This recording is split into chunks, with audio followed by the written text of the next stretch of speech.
Mike Carolyn. Okay. Him and I were in the finals in the Greco, and he headbutted me so hard I bursted my parotid gland in my cheek. Oh, geez. And swelled up. Well, in order to keep my GI money coming, I had to take summer classes too.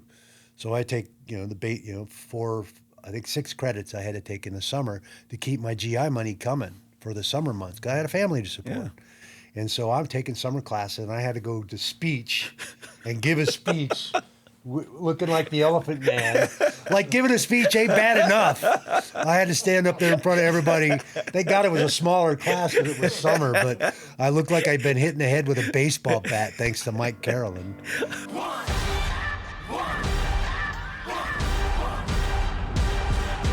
This is the Full Tilt Podcast with Hatch. All right, here we go. Man, Mom and Dad, I made it. Made it the made it the top of the mountain. This is probably my biggest guest on here so far. World renowned. Like I said, I think if I do this interview here, I think I'm good. I think I'm gonna retire. I'm gonna retire on top. I'm doing the Khabib style right here. I got the man, the one, the only, ready, the natural Couture. How are you? Thanks so much for joining. Thank you. And thanks for making time. Yeah, fun weekend. U.S. Open Nationals coming to Vegas, and like just getting back from Dallas and a military funeral, which is one of the first military funerals I've ever attended. It was really, really beautiful. It was amazing. Wow.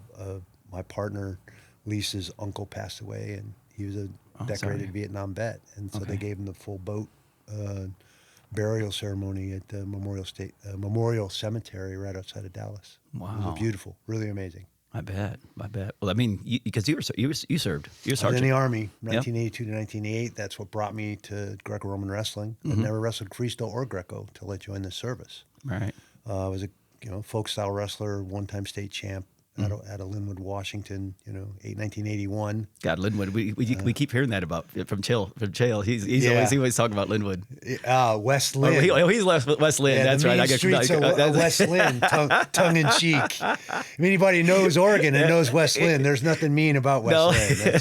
It's one of his how about Linwood? Jokes. How about Linwood? Linwood, it has its areas, but it's a fair. It's a bedroom community to Seattle downtown. It's about 45 minutes outside of downtown Seattle. Right. So a bunch of the Boeing folks are out that way. Okay. A bunch of the folks that work downtown and commute daily downtown Seattle for their job. Okay. Kind of live in the Linwood, Alderwood area. There's a big malls and all that sort of thing there. Wow. I graduated high school in '81 and then had a family on the way. And joined the Army to support that family. Wow. And my dad and my uncles had been Navy. My great-grandfather was Army. Me and my sister were Army. 82. Well, thank you for your service, by the way. Well, there's, I always jokingly say I'm a Cold War veteran. There literally wasn't anything going on at that time.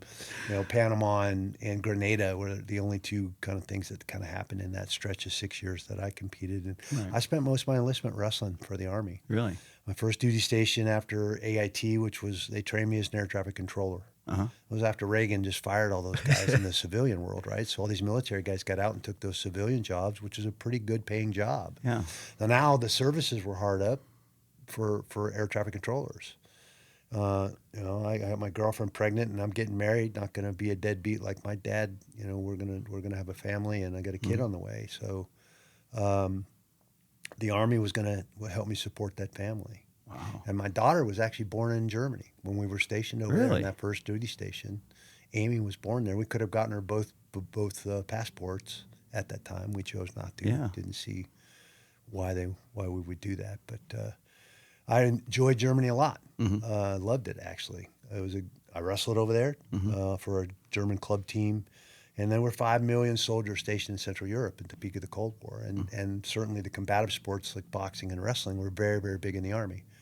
So, they had an Army coach that coached an Army team to compete against the other services. Those are enlisted in officer ranks. It's not the academies like everybody thinks of the collegiate sport and the academies that have wrestling programs too. This is actually the regular Army. Wow. And they have an inter-service championship every year, which is in Greco and freestyle, and it's competitive enough that they made it an Olympic qualifier at some point.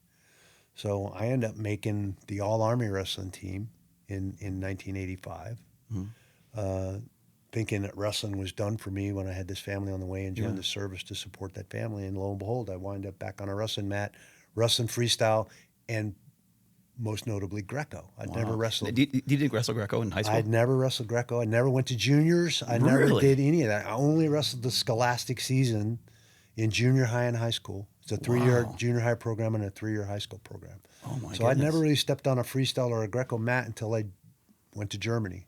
Really? And I was training in the gym at the airfield. I was an air traffic controller and training at the gym, and this lieutenant walks up to me. I didn't have the cauliflower ears yet. I got those wrestling for the Army.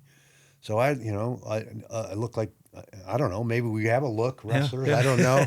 But he's like, you wrestle? And I'm like, yeah, I wrestled in high school, was a state champion my senior year. So, we got wrestling practice, you want to come to wrestling practice? And then, so I started going to practice with this lieutenant from an field artillery unit that was on our little caserne. And then every weekend he would check out a van. And that whole post team would pile in the van and we'd drive to another base and wrestle in a freestyle or Greco tournament. Really? I'd never wrestled Greco, so I never signed up to do the Greco. Freestyle was enough like folk style that I felt comfortable doing the freestyle. And so I'd been going to these freestyle tournaments and then ended up going to the 5th Corps Championship Freestyle and Greco-Roman tournament. That was going to qualify me if I won that. The top 2, I think, got to move on to the U.S. Army Europe Championship for wrestling. And now the Army coach was going to come over and watch that because he was going to recruit from the European theater the best wrestlers to come wrestle for him against the other services. And that's basically what unfolded. I won the freestyle 5th Corps Championship, which got me to go to freestyle. At that 5th Corps Championship, they accidentally put me on the Greco bracket. So I'm just walking off a freestyle mat, and they start calling my name for another match. I'm like, I can't be up again. I literally just finished a match. And so I run over to the head table, and they're like, oh, man, you're on the Greco bracket. Are you going to wrestle Greco or not? And I'm like, I never wrestled Greco in my life. I'm like, all right, I'll wrestle it. So I walked out on that mat and ended up winning the Greco championship for the 5th Corps in my first ever Greco tournament. And then that qualified me to go wrestle both styles at the U.S. Army Europe Championship a month later. I ended up taking second in Greco and winning the freestyle. Wow. And then the coach ended up bringing me back to try out for the All-Army wrestling team, Coach Floyd Winter. And he, obviously the services were really big on Greco because at the freestyle level, we're competing against all these guys that are being professionally coached in all these universities, not only in collegiate style, but in freestyle as well. Yeah. And there wasn't anything like that for Greco. Greco's like the redheaded stepchild of the wrestling world in the United States. Yeah. It's not a terribly popular style. So we as service members, the Marine Corps had an amazing team back then. They were actually, several Olympians, the team to beat, some great Olympians, Rob Herman, who was a coach I know Rob. for the Navy program. He's a great Both those programs are gone coach now, which just blows me away because, there was 4 or 5 years there that those were the guys I was looking to beat and compete against and that was whether I was going to make it into the trials and qualify for the Olympics and all that were all those other guys from those other services. Yeah. And I think in '88, the Army team finally defeated the Marine Corps team that year. That was my last year on the team. And then, shortly after that, they started the WCAP program for the services in the Army. And now the Army's dominated the Inter-Service Championship for quite a few years now. I think they won 20 medals. Wow. This last Inter-Service. The Marine Corps team's gone. The Navy team's gone. The only reason the Air Force had a team is because Coach Winter stepped up instead of retiring as an athletic director up there and said he'd coach the Air Force team. So here's our old Army coach coaching the Air Force team and hosting the the CISM Championships, which is the Military World Championships, which was really interesting reunion for me because I happened to be working on a movie in Cohasset, Massachusetts. and coach reached out to me. Hey, we've got the CISMs, which was my first world championship was 1988 on the CISM military U.S. team. That's a whole nother crazy story. Oh yeah, no, I want to hear it. And no one's done that since we did that team. That team was a very special team, a great group of guys, and we won 20 medals at that CISM championship. Now the CISM championship. This is in '88. Okay. What is that? Champion. It's French. Okay. Like FILA was. Okay, I got you. Federation Gotcha. International Lutte. Yeah. CISM is the championship. International sport militaire. It's a military world championship. So the Russians come, all the former Soviet countries come. That particular year in '88, we were flying to Palermo, Sicily. We had just trained for 3 weeks going into the Olympic trials and the '88 Olympic trials for the Seoul Olympics in Pensacola with the Navy team. And then we stayed another 3 weeks after the trials. Those are the guys that made that team were then off to the Olympics in Barcelona. Not Barcelona, Seoul. '88 was Seoul. The rest of us stayed and trained for another 3 weeks in Pensacola to go to the CISM World Championships in Palermo. Now, we land in Rome. This is a full military team, all four services represented. And our team leader, Van Stokes, calls a big team meeting. While we were in the air, we shot down the Iranian jetliner accidentally. And Iran and Iraq are supposed to be at this championship in Palermo in the middle of the Mediterranean. So DOD is worried that there may be repercussions to this errant act of shooting down this commercial airliner. And they want us to turn around and go back to the States. But they were idiots and put it to a vote to us. We're sitting, just flew from Pensacola, Florida to Rome to change planes and hop over to Palermo. We're like, the hell with that. We're here. Bring them on.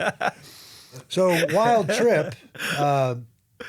They had to isolate us. They put us in a special barrack on this resort that we all stayed on called Città del Mar, which was amazing. City by the Sea. Yeah. And this is literally a resort for all of Europe to come. And this is August. So, all of Europe was literally at this resort enjoying their summer vacation, and this whole crew of military wrestlers rolls in, Marines, Army, Air Force. You can imagine, the topless pools were a real hit.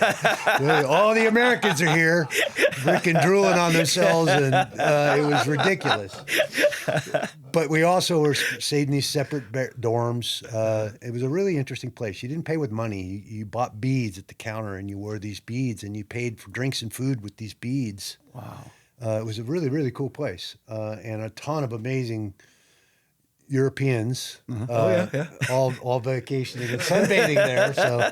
So just to say, we cut all our weight out by the pool. Yeah, I bet you did. But we had to ride to and from the event in armored cars. Oh boy! 2 armored cars for the whole team, the Greco and freestyle. I think we had, it was 15 or 18 athletes, because some guys did both styles. So we'd pile in these armored cars. We'd ride from the resort into town to the arena, do our wrestling session, get back in these cars, go back to the resort. And after the semis on Saturday, we're all piling back into the armored cars to go get lunch at the resort, and we got a few hours off before we come back for the finals. And we literally have a guy in every match in the finals. Wow. In both styles. We won medals in both styles. It's never been done before or since. This team was Greg Gibson was on this team. Steve Klock. It was a ridiculous group of guys for sure. But so we're screaming through this tunnel, headed back to the resort, and all you have is a little porthole, or you can lean down and look out the front windshield of the front of the truck. Yeah. And I'm looking out the porthole, and here's this little Vespa with 2 people on it, in the lane next to us. And I don't know why, but I leaned down and traffic is stopped in this tunnel, like dead stop.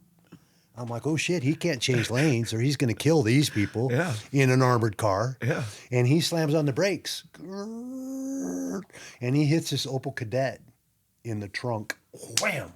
Now, it didn't put a dent on this armored car, but shoved the trunk of this cadet up into the back seat. Thankfully, there was nobody in the back seat. There were 2 people in the driver's seats. Oh, man. But they weren't injured, thankfully. But this car was smoked. Yeah.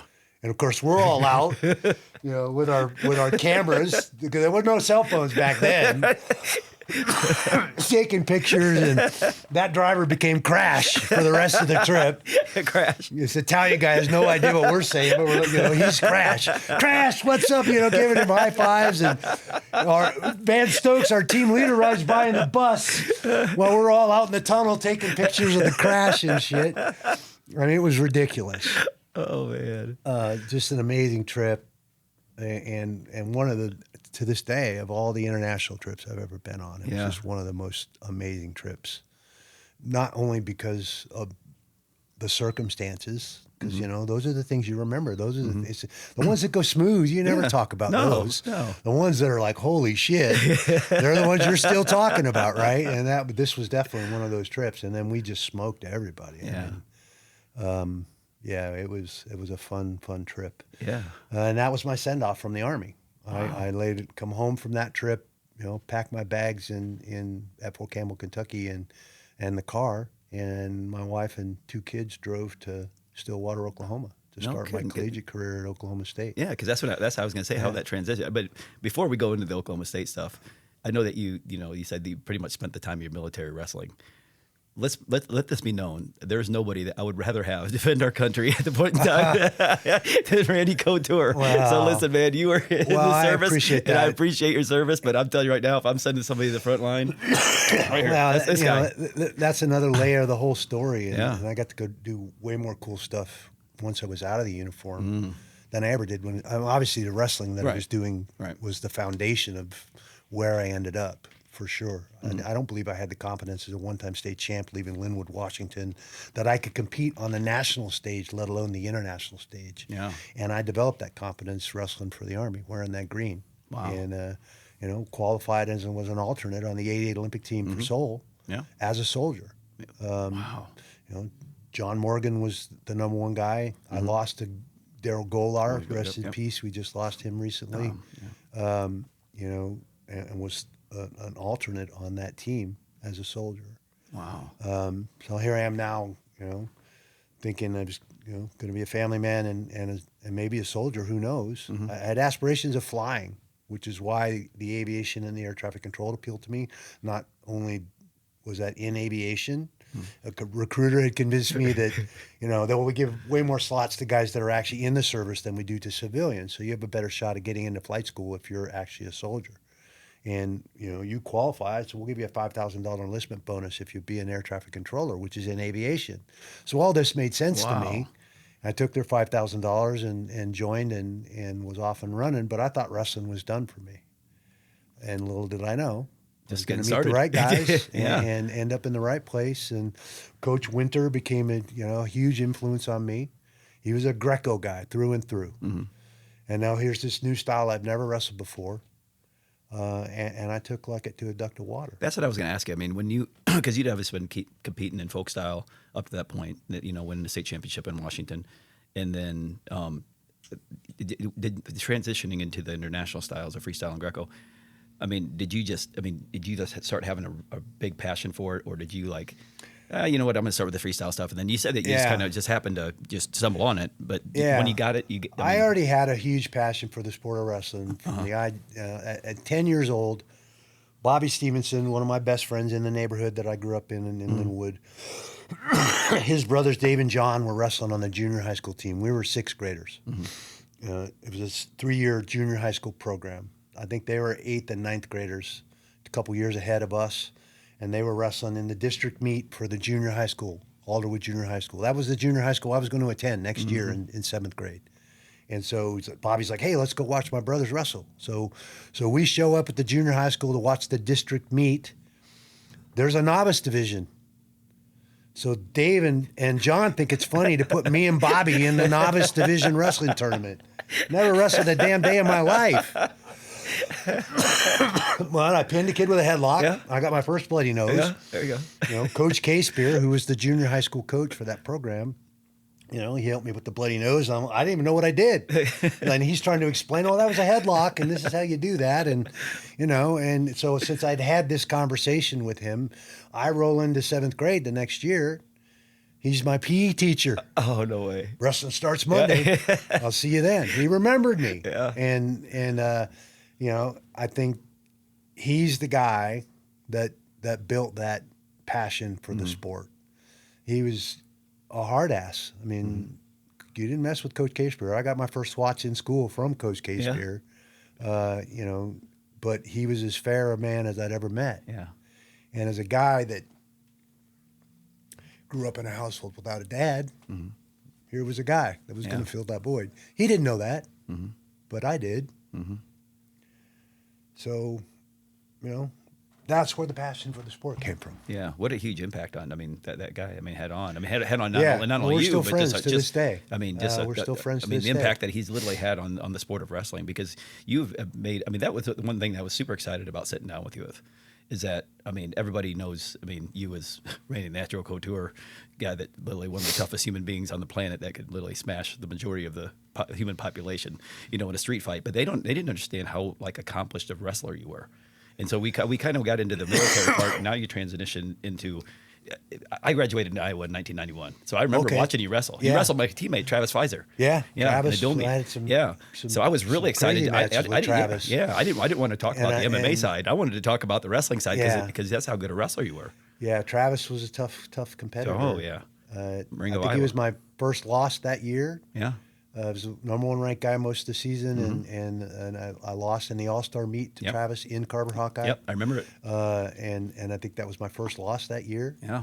And then at the Nationals, I think I almost caused Coach Gable a stroke because I just kept underhooking him in the national tournament and running him out of bounds, and he had a 3rd stalling call on him, which is unheard of for a Hawkeye. Unheard of. And I think Gable was about to lose his mind, but he just didn't have an answer for the Greco, for the underhook, and running him off the mat. And Gotta remember that.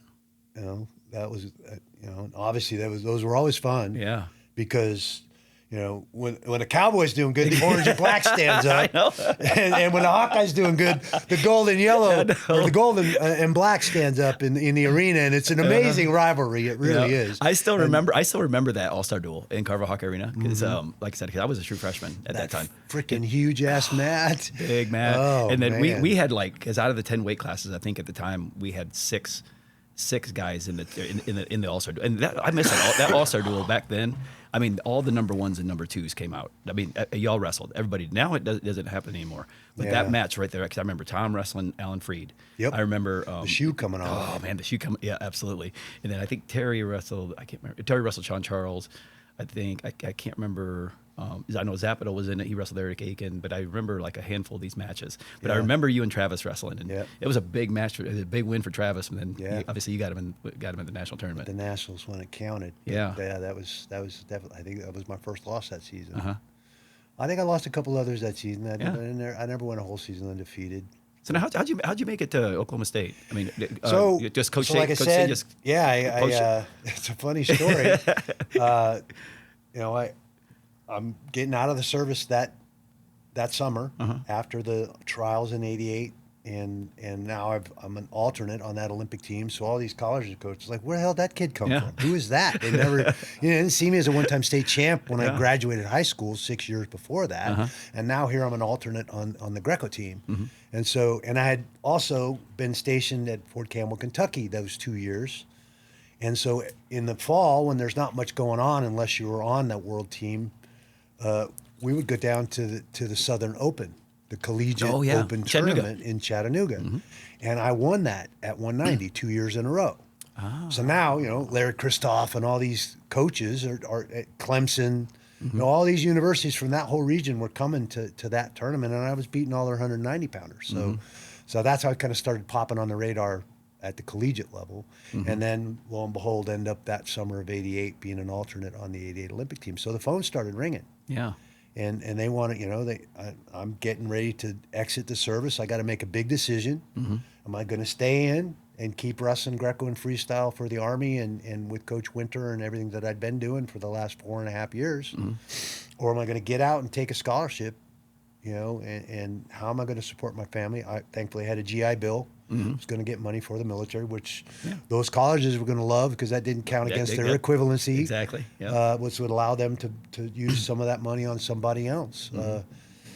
And I get a collect call from Coach Chesbro. Tommy was still heavily involved with the Oklahoma State program, but Joe Say and Bruce Burnett had just taken over the program, and they were pushing and recruiting to win a national title for the first time in, I think it had been 16 years at that point when they were recruiting me, because my freshman year we won it. Yeah, and it was the first time I think in 17 plus years that we had won a national title. So I was part of this whole recruitment program that Say had started with Bruce Burnett to bring a crew in that was going to put us back on the podium. Wow. And we won it my freshman and sophomore year, and we were second my junior and senior year at the NCAAs. And we were, back and forth with Penn State and Iowa and Iowa State as where we were ranked in the top four in that whole time. And a lot of times it was one or two. So I think wrestling in the Army, I developed the confidence in myself that I could compete certainly at that national level. And I think that went to the next level with Oklahoma State in the 4 years I spent there with the coaching staff and the teammates and the people that I rubbed elbows with. And I knew when I took that visit that summer of '88, because I had just come up short in the Olympic trials, saw John Smith and Mike Sheets. And so, these guys in the hunt there, Sheets and Schultz had some of the best matches I've ever seen. Mike Sheets, Carr in the mix there as well. Carr, and I mean, these are who's of that era of wrestling for sure. And now here I am taking my recruiting visit in July after those trials are over, and I didn't make that team before I go to Palermo for the CISM World Championships to Stillwater. And Mike Sheets picks me up, and they take me coon hunting. We're literally out in the middle of the night running in the woods with dogs. And I'm like, what the hell are we doing? We didn't tree a coon, we treed a possum in this skinny ass little tree. And he's up there hissing, just pissed. And Sheets is elbowing me like, climb up there, kick him out, let the dogs have him. I'm like, I'm not climbing up that fucking tree. You're out of your goddamn mind. There is no way. He is pissed. And he climbs way better than I do. Sheets is, I'm sure, testing me, right? But it was a blast. I had an absolute blast. That was your recruiting trip? That was my recruiting trip to Oklahoma State. But I'm going, and they're in the middle of remodeling the wrestling room, which was an interesting place anyway. That was the dungeon downstairs. And how many cockroaches could you kill when the lights came on before they got under the mats? I mean, it was a really unique room. And they were training in a junior high school that summer. Oh, wow. But they had Rico Ciparelli in there, Sheets and Kenny Monday and John Smith. And, I mean, it was literally a who's who training in that camp, in that gym that day while I was standing there on that mat. And I'm like, I knew this was the right place for me. Yeah. Like, if I want to compete at this level, this is exactly where I need to be. And Coach Winter said, look, if, Clemson's great and Bakersfield's great and Southern Illinois and Edwardsville, they're great schools. But if you don't take that scholarship and go to Oklahoma State, you're out of your mind. Yeah. As a wrestler, that is the place you want to be. Yeah. And he encouraged me where he could have encouraged me to stay in the Army and keep wrestling for him. He was a selfless man and a great man. So your transition back to you get to Oklahoma State and you've been wrestling Greco for quite a while. That was the biggest I'd ever been. That was the transition back to grabbing legs. I'd had almost a month and a half off, literally just hanging out, with all the other guys on the Army team, saying goodbye and drinking beer, basically. So I roll in. I think that was the heaviest I'd ever been in my life. I think at 232. Oh wow! Walking on to the season opener barbecue. I drive in that weekend. We still are staying in a hotel because I hadn't rented a place to live yet. And we take my family to this team barbecue, and everybody's like, "Who's the new heavyweight?" And I'm like, "Fuck you."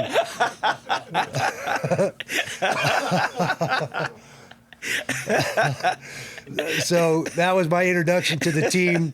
You know, Rocky Mountain oysters at the barbecue, and telling my kids it was chicken. They found out years later. Yeah, did they? We were watching a documentary on Rocky Mountain oysters. Right, yeah. Like, oh my God, I would never. And I'm like giggling. You know those barbecues we had every year? They're like, no way. Dad, you told us that was chicken. Welcome to Oklahoma. Welcome to Stillwater. Welcome to Stillwater. But I knew I was in the right place. Yeah. And I think that elevated my game and my confidence in my abilities to compete on an international stage, and ultimately led me, to getting the coaching job at Oregon State as the assistant coach under Joe Wells, because I was still competing. Yeah. And he had guys like Les Gutches and Chad Renner and Chad Flack and this, the Naradkas, God, there's some good, later the some Woods, good teams there. Boy. Later the Oscar and Isaac Wood and the Wiesenhunts, and I mean, God, I could just keep going. Yeah. Troy Sabat and I mean, on down the line, there's a bunch of stone cold killers. Yeah. And obviously Les. You know who transferred over there from Iowa was Ryan Sugai. Yeah, Ryan Sugai was there. Yeah. I remember Ryan. Yeah. Quadzillas. Oh, man, you ain't kidding. He taught me the Dude, he was sushi tough. lunge. Dude, that dude was tough, man. Great. Yeah. I would have liked to have had more time with Ryan, yeah. because I think what was holding him back was between his ears. Yeah. He had all the technique and talent and physicality, and I saw that in not to categorize people, but I saw that in a bunch of Hawaiians that kind of literally came from paradise. Yeah. And had this amazing raw ability and talent, and then struggled being away from their homeland and where they were used to growing up. It was really interesting, but he's absolutely a beast. That guy. Yeah, because he was there when I first got there. And part of that, I think that first year we were there, and Mark Johnson had done an amazing job of recruiting a whole slew of kids like Les and Renner, who were blue chippers for sure. Les Gutches was. Les is arguably one of the best guys. Him and Renner, I mean, were two amazing athletes. And Les went on to win it a couple times, not give up an offensive point, I think, for 2 World years. champ. Yeah, world champ. You seen him lately? Olympic medalist. Yeah, Oh my he's God, been he's huge. bodybuilding. Oh my He's been goodness. bodybuilding. I see him every once in a while. We cross paths. Yeah, he's huge. I'm still in touch with a whole bunch of those young men from that time at Oregon State. I think we took 4th and 2nd within a couple years of taking that job. Yeah. And when I got the opportunity or found out about fighting, it was from those guys. Wow. I was living in an apartment complex going through my first divorce. So I was living in the same complex that a bunch of the guys lived in. And they were coming back in August. This was 96. And one of the guys came over. He was checking, they were still moving their crap into their apartment, and I already lived there. So, man, you got to see this. He bring this VHS tape over. And we plug it into my VHS player, and it was a UFC, an early UFC. Well, Don Frye happened to be fighting on that card. Really? I'm like, oh my God, I know him. Yeah. We went to college together at Oklahoma State. I was just immediately drawn. Don Frye went to Oklahoma State? Leroy was a coach at ASU. Don wasn't going to crack their lineup in his senior year, so he wasn't going to get to go to the Nationals his senior season because the ASU lineup was very tough. And so Leroy let him transfer to Oklahoma State to finish. We needed a heavyweight. Wow. We had Kirk Mammon in red shirt. I was at 190, and they were going to red shirt Kirk. And they brought in Frye, and Frye wrestled as our heavyweight the whole season, except for the open tournaments where Kirk got matches in and stuff too during his red shirt.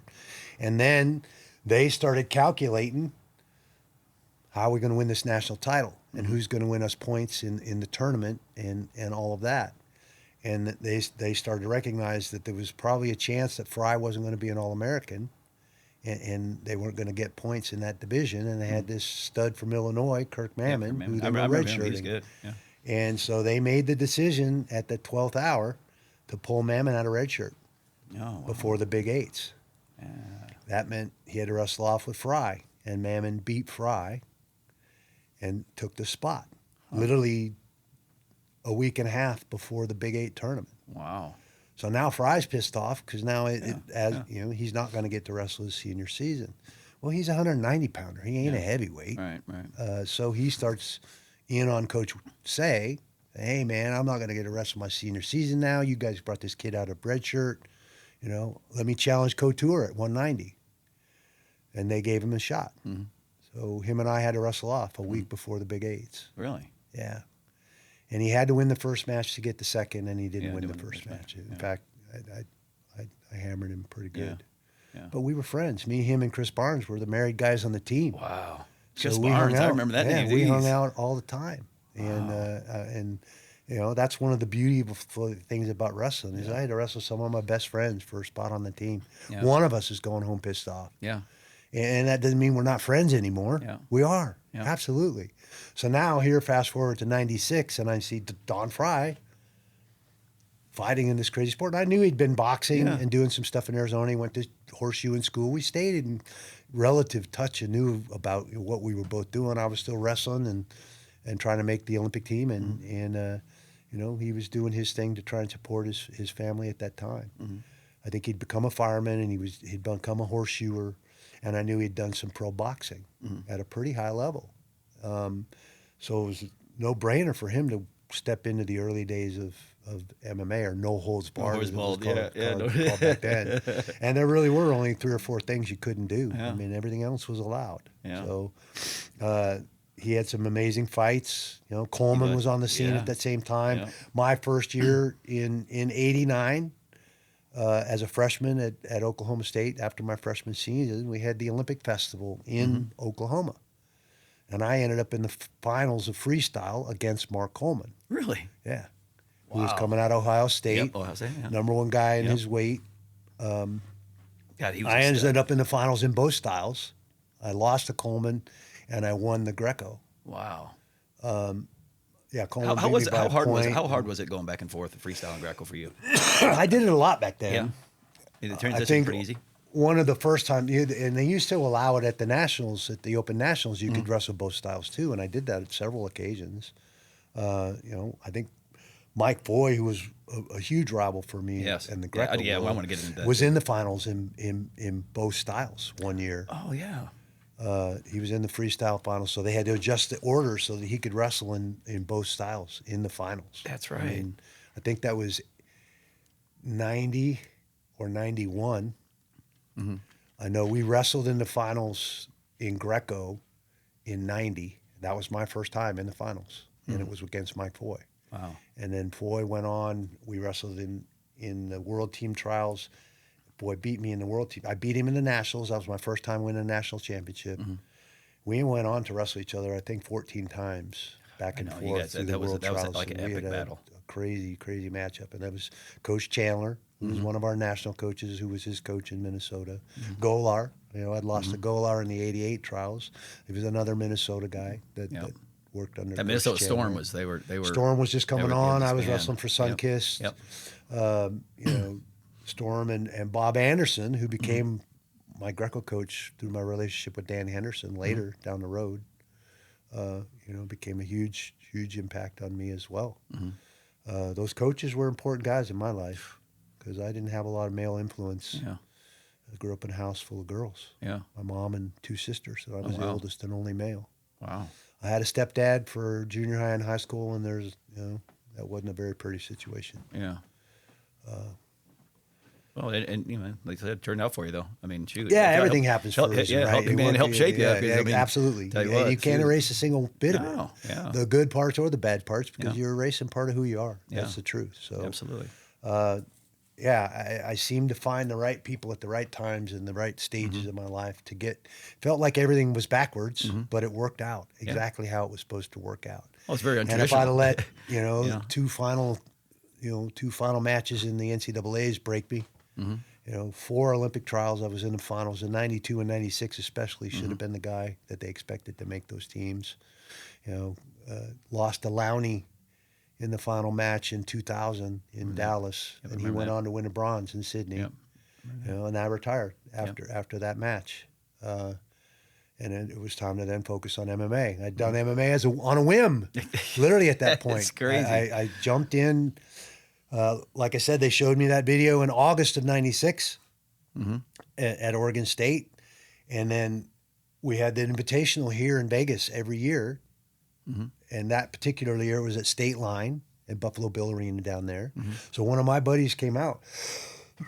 It was a Greco and freestyle guy from New York, but was working in a production company in California. And he came out to watch the big college invitational. I was there coaching Oregon State. After the finals, I meet with Jim Townsend's his name. You know, we have a couple beers in the bar there and talking about, man, did you see that UFC? Did you see Coleman? Did you see Frye? You should do that. And I'm like, yeah, that stuff's crazy. He's like, no, you should do that. I know how to get the application, man. I'll get the application for you and I'll send it in. I'm like, all right, whatever. We go back from that tournament. This was early December in 96. He calls me a week later. He said, man, I sent in the application. They said they got enough wrestlers. You know, Coleman was the champ at that time. Frye was still competing. And we got enough wrestlers. We want more exotic martial artists, but we'll put him on our alternate list. So they put me on an alternate list, I guess, for the UFC. I don't think two things, you know, that's the furthest thing from my mind. Going to national training camp in January and at the OTC, go on my tours, still trying to make that next Olympic team or world team, which, you know, I did in 97. I was on the world team. Yep. I think it was the best I'd ever placed. I placed 9th in that Worlds in Poland.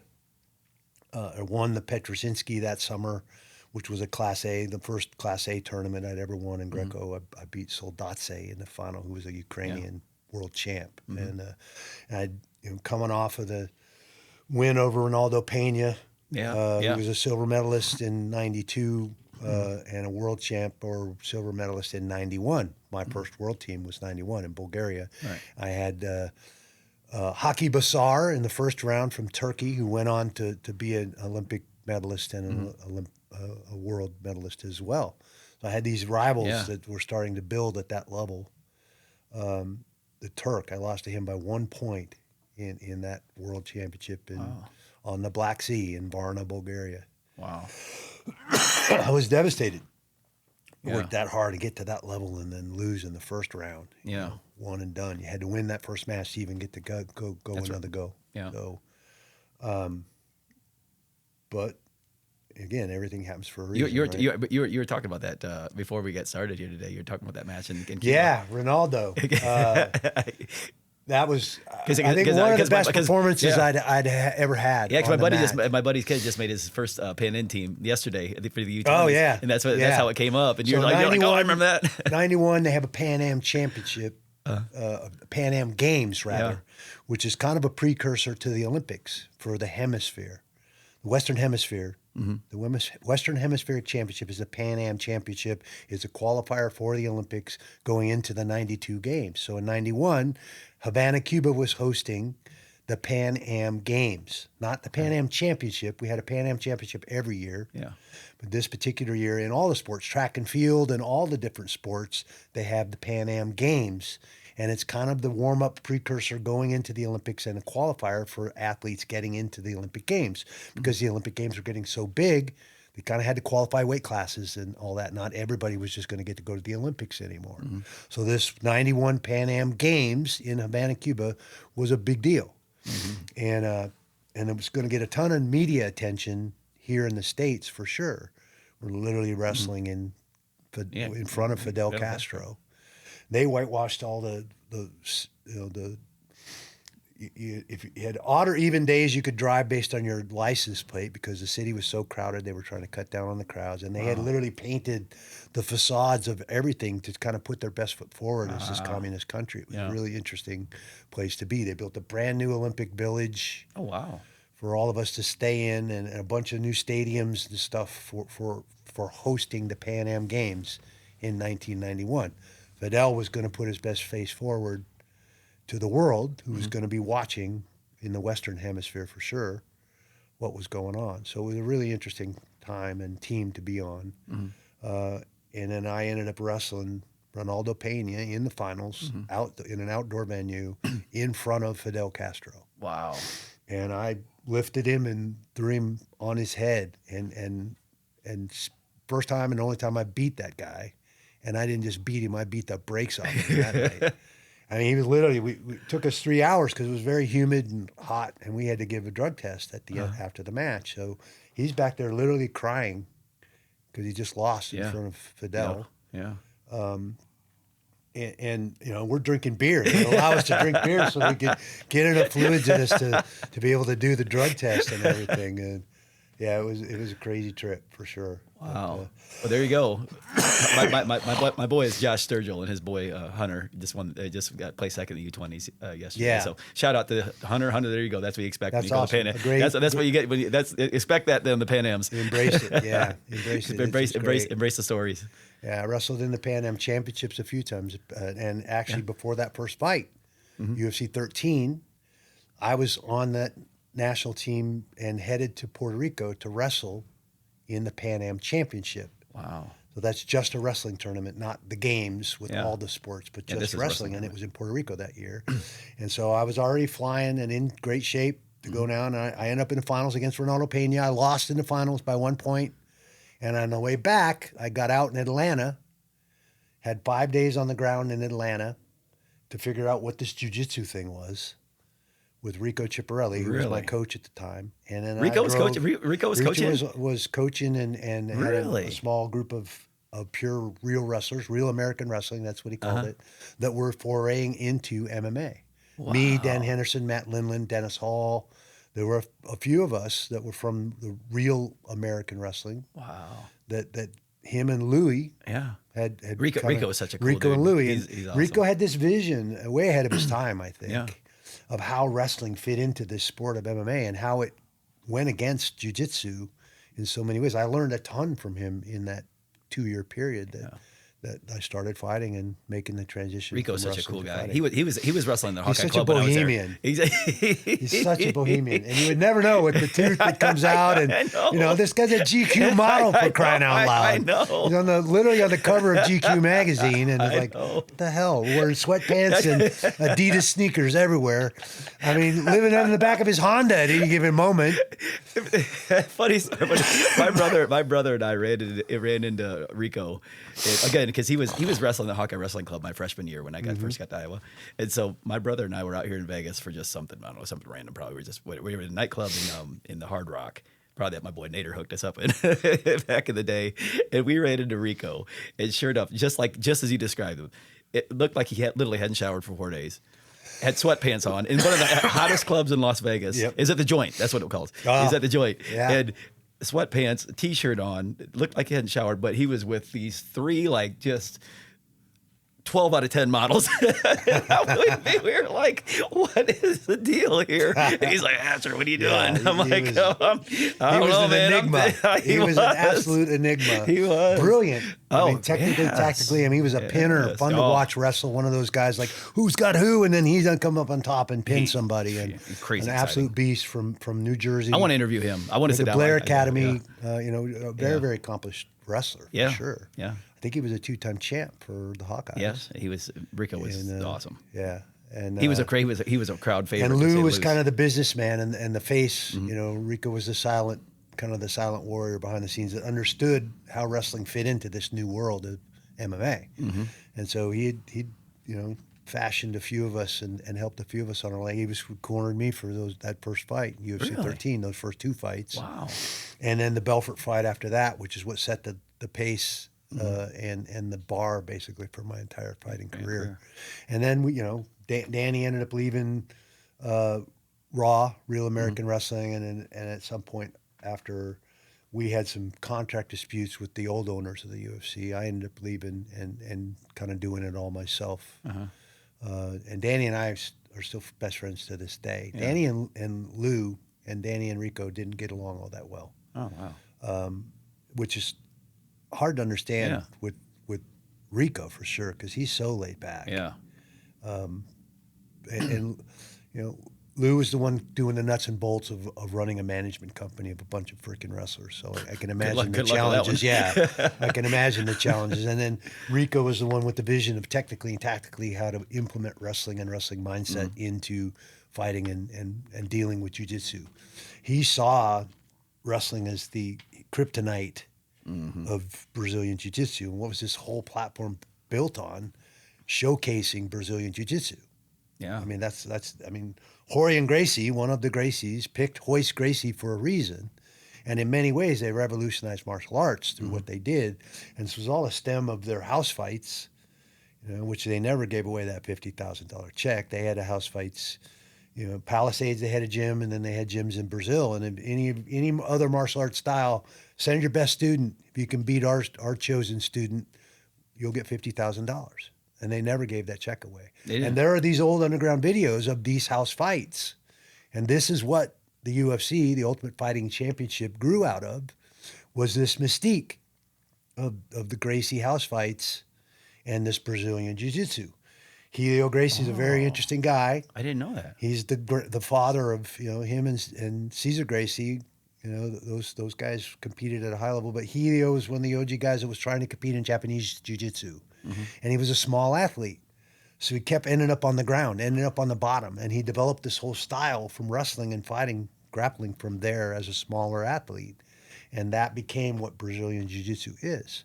It's an amazing self-defense, certainly for women. Yeah. Because why? They're smaller and generally get overpowered. So if you learn to use your long levers and fight off of your back and all these things that are indigenous to Brazilian Jiu-Jitsu, and that's exactly what Royce Gracie did against much bigger opponents in those early UFCs. So this whole thing was built as a showcase for Brazilian Jiu-Jitsu and the Gracies. Jorge and Gracie's a very smart guy. He's a lawyer. I mean, he's a smart dude. He teamed up with Art Davie, and they found the money guys, SEG, Bob Meyerowitz, to fund a bunch of it and start putting on these crazy shows that were, no time limits, literally only a couple rules on the books. Wow. And they intentionally picked Royce as one of their smaller competitors to highlight this style of fighting that Helio had founded so many years before. And then Bob Anderson, who was mine and Danny's Greco coach, the Americana, which is a Brazilian technique, a submission, that came from Bob in one of his trips down to Brazil as a representative of American Olympic wrestling. Wow. Which is a weird thing that crosses. And then, seeing Rico Ciparelli that summer of '88 as a soldier still on my recruiting trip in that wrestling room. And then Rico would come down and train with us in the spring, getting ready for the nationals because he was looking for workout partners. And so I was developing this friendship and this admiration for Rico as a wrestler. Yeah. Not knowing years down the road, he would literally be managing my fight career as I transitioned to MMA. What was it like wrestling Rico back in the day when he was He was a wiry son of a bitch. Oh, my God. I mean, he's... Yeah. I mean, he was one of those guys you don't try to gut wrench him, man. He'll step over you. Hard to deal with. Yeah. Unique perception and could twist his... Kendall Cross is in that vein in many, many ways. Yeah. So many times Ken will be in some crazy trip and you're like, oh my God, he's going to get pinned. Boom, he ends up on top, pinning somebody. I'm like, how the hell? I try that shit.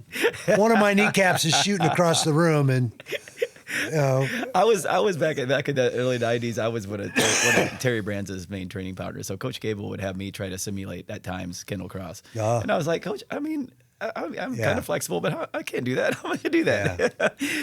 I mean, that's like trying to find a fighter to simulate Brock Lesnar. Yeah. I mean, how do you find somebody that size, 290 pounds, that moves the way that guy moves? Yeah. I mean, that is a very rare thing. Yeah. And it was a challenge to find workout partners that could simulate and emulate him to get used to. And, I had to find big guys to deal with the weight, and that was always a challenge when I fought at heavyweight. Yeah. I had Sims come in when I was getting ready for Big Tim Sylvia at 6'8". I had to deal with that height and the way he moved and his power and weight. To get used to being able to push that weight around and deal with that weight, certainly in worst case scenarios, was a huge thing. Finding the right partners to come in and simulate those guys when I fought those guys. And then that completely changed when I moved to 205. Finding guys that could emulate a Chuck Liddell. Going to plant his feet and dare you to come into range. A Lyoto Machida, who was the Rubik's Cube of MMA for a long time. He just had such a unique style with the karate background and the black belt in jiu-jitsu. He moved his feet completely different. Yeah. I mean, that was the thing that tickled me that it carried over for me from wrestling. Yeah. And then, getting the chance to be on the alternate squad, going over to these Olympic camps in these European countries and wrestling with the guys who won the trials. Not having being butthurt, but being willing to put myself out there as a workout partner because I knew those were the guys I needed to be rolling with and grappling with and wrestling with if I was going to beat them at some point. That's true. And so what were we there for? We were there to be good workout partners. We were there to experience almost everything that those guys were getting to experience, which was a great thing. And then study. We need to break down the tournament, watch the first round, because who's he going to advance? He wins his match, he's going to advance in the bracket. So how did that guy that advanced that he's got next, how did he win? How did he lose? Break it down. And we're literally writing out scouting reports and videotaping our teammates' potential next opponent. Wow. So we can prepare them, yes. Wow. And at the Worlds, too. Wow.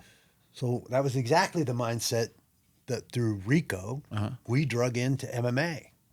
We're going to study these guys and figure out where they like to be and where they don't like to be and come up with game plans to solve the problem, because that's what fighting and wrestling is. It's problem solving at its finest.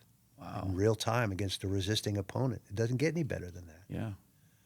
So there were so many things like that I was doing, not knowing the destination and where I was going to end up.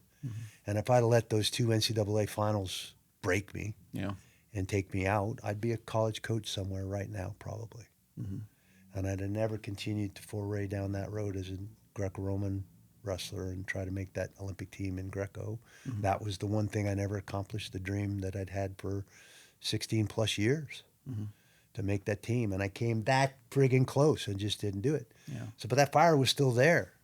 So in 96, after coming up short again after another 4 years, this is my third Olympic trial, I could have sacked it all up and been perfectly comfortable being the assistant coach at Oregon State for a while and then looking for a head coaching job somewhere in the system. And that's probably where I would have ended up, except I still had the fire to compete. Yeah. And so I had to decide in that summer, I was getting married, second marriage. Was I going to continue to go another 4 years and try and make the 2000 team? I hadn't even thought of seeing fighting yet. That didn't happen until August of that VHS tape, August of that year of 96. I was still licking my wounds from losing at the final trials. I'd been dating the same gal for a while and basically decided, let's get married this summer. And so we ended up getting married using the Olympics in Atlanta as part of our honeymoon. Oh, wow. Going to Aruba with Henderson after he wrestled in the 96 games and as the second half of our honeymoon. With Hendo down in Aruba, and everything happens for a reason. I ended up where I needed to end up. I ended up meeting the right guys at the right times to ultimately end up where I ended up down the road. And if I let one of those setbacks and that adversity break me or get in my head, none of that other stuff would have happened.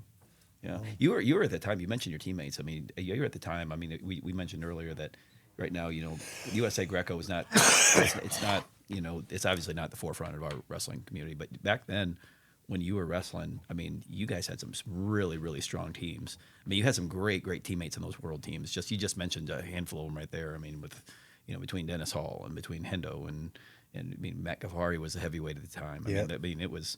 That was, there was some golden ages of USA Greco, and you were kind of in that era. And there were some things that made that possible. Yeah, certainly the military influx of athletes at that time, and that's still a big part of Greco to this day, is that those guys focus a lot more on Greco than they do on freestyle. They're winning both at the inter-service level, which is all that matters for them at that level. But the Greco and getting guys on Olympic teams and world teams, you're seeing some military guys still, in that chase. Now they've embraced women's wrestling as they should have.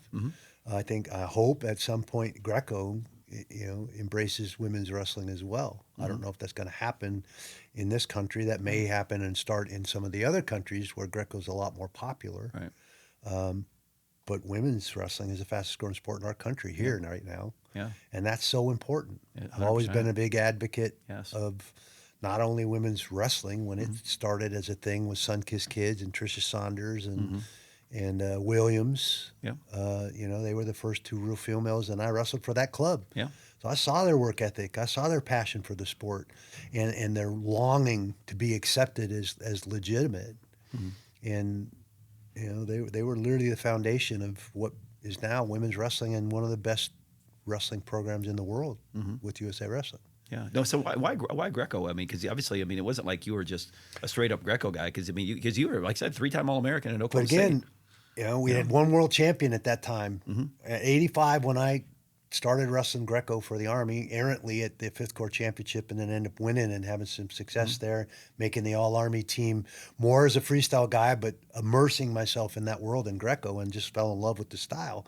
And I'm looking at the accolades of athletes that we've produced. We'd had one world champ, Mike Houck. Mike Houck, yeah. That's right. In that same year of 85. Yeah. And, he beat Frank Anderson, the Swede, who was a reigning world champion, to do that. It wasn't some fluke. So like, well, there you go. That's what I want to do. Wow.